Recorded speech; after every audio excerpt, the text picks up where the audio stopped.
we started taking Gleaner soup in with teams. I would say 2010, 2011, we started bringing it in already.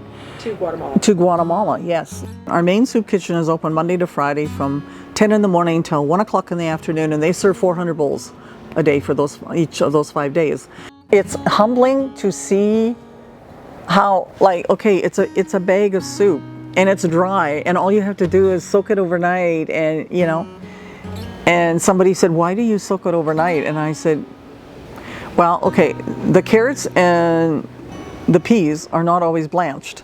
So we have to soak it because we have a lot of people that don't have teeth. And so you can't gum it to death. I think often when I come back to Canada, we miss miracles.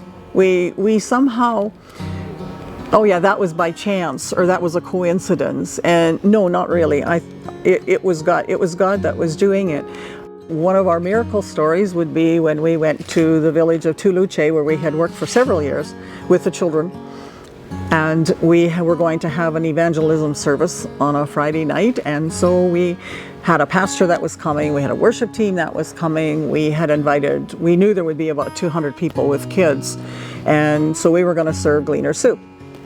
So I had brought 200 bowls and 200 spoons, and I had given my son-in-law 2 bags of the soup mix to make.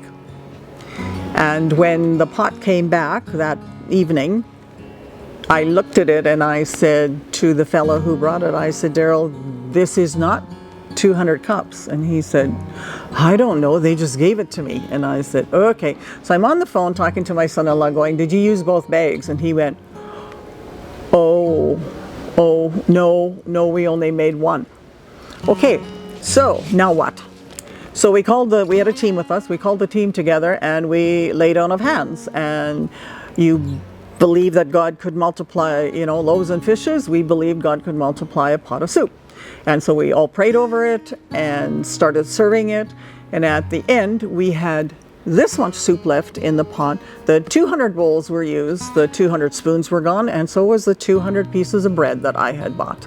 So God did a miracle. Sometimes you don't want to get out of the truck because you're in tears and you see the poverty is so severe.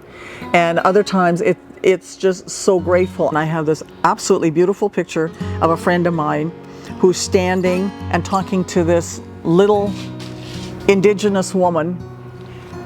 And the Indigenous woman is looking up at her like this, and she is just going on and on and on and on and on about how great the soup was, and thank you, thank you, thank you, thank you. And the gal that she was talking to did not understand a word that she said. So I'm sitting close enough, I guess, that I could translate for her as she was talking. And of course, my friend is standing there, and all of a sudden you see the tears coming down because she's realizing how terribly grateful this woman is.